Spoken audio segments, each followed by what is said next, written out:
আমি আগেও তোমাদের বলেছি যে আমার বাড়িতে পনির ম্যাক্সিমাম দিনই নিরামিষের দিনেই হয়। তাই নিরামিষের দিনে বিভিন্ন রকমের পনিরের রেসিপি ভাবনা চিন্তা চলতেই থাকে আর এক্সপেরিমেন্টও চলতে থাকে। আজকে তোমাদের সাথে শেয়ার করব গরমের জন্য একদম উপযুক্ত একটা পনিরের রেসিপি। আজকে যে পনিরের রেসিপিটা দেখাবো সেটা হচ্ছে গন্ধরাজ পনির, একদম নিরামিষভাবে। খেতে কিন্তু ভীষণ ভালো লাগে, গরমকালে তো ভীষণই টেস্টি লাগে খেতে। কখনো একবার সময় পেলে বানিয়ে দেখো।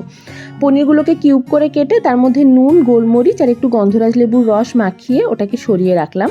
তারপর এখানে গন্ধরাজ লেবুর জেসটা বার করে নিলাম গ্রেটার দিয়ে ঘষে। এক্ষেত্রে খেয়াল রাখবে যে শুধু সবুজ অংশটাই যেন বেরোয়, সাদা অংশটা বেরোলে কিন্তু তেতো হয়ে যাবে। তাই সবুজ অংশটাকে খুব হালকা হাতে গ্রেট করে নিতে হবে। তারপর লেবুর রসটা বার করে রেখে এখানে আদা আর কাঁচা লঙ্কা বেটে নিলাম। আদা কাঁচা লঙ্কার বাটাটাকে একটা বাটির মধ্যে ঢেলে রাখলাম, আর সাথে মিক্সির বাটিটা ধুয়ে একটু জলও এর মধ্যে ঢেলে রাখলাম।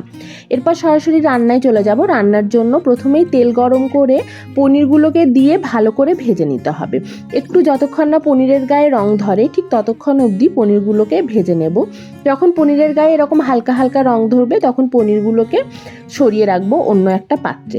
তারপর সেই তেলের মধ্যেই আমি দিয়ে দেব ফোড়নে 4টে এলাচ, কয়েকটা লবঙ্গ, 5 থেকে 6টার মতো, আর অল্প একটু দারচিনি। তারপর আগের থেকে বেটে রাখা আদা আর কাঁচা লঙ্কাটা দিয়ে ভালো করে কষিয়ে নেব।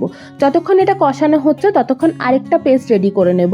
এর মধ্যে রয়েছে 8 থেকে 10টার মতো কাজু আর 2 চামচ টক দই। কাজুর একটা মসৃণ পেস্ট রেডি করে এটা সরিয়ে রেখে যখন আদাটা ভালোভাবে কষানো হয়ে যাবে তখন এই পেস্টটা ঢেলে দেব। তারপর এর মধ্যে দেবো স্বাদ মতো নুন, 1 টিস্পুনের মতো জিরে গুঁড়ো আর 1/2 টিস্পুনের মতো গরম মশলার গুঁড়ো।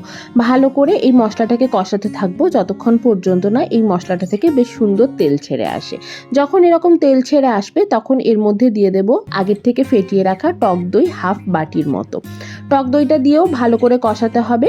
মাঝখানে আমি এর মধ্যে দিয়ে দিয়েছি চিনি মোটামুটি 1.5 চামচের মতো দিয়েছি, কারণ এই রান্নাটাতে একটু চিনি না দিলে গন্ধরাজ লেবুর যে টক ভাবটা সেটাকে ব্যালেন্স করবে না, তাই চিনিটা লাগবেই। তারপর এর মধ্যে দিয়ে দিচ্ছি 2 বাটি জল। ঠিক যতটা গ্রেভি রাখতে চাও ততটাই জল দেবে। আমি একটু গ্রেভি রাখতে চাইছি তাই জলটা একটু বেশি দিলাম, কম গ্রেভি রাখতে চাইলে জলটা কম দিও। তারপর এর মধ্যে দিয়ে দেবো ভেজে রাখা পনিরগুলো, আর ওপর থেকে এরকমভাবে ছড়িয়ে দেব একটু গরম মশলার গুঁড়ো, একটু লেবুর রস আর যে জেসটা রেডি করে রেখেছিলাম সেটা। আর তারপর দিয়ে দেবো চেরা কাঁচা লঙ্কা 3টে। তারপর ভালো করে ফুটে উঠলেই আমাদের আজকের গন্ধরাজ পনির কিন্তু একদম রেডি পরিবেশন করার জন্য।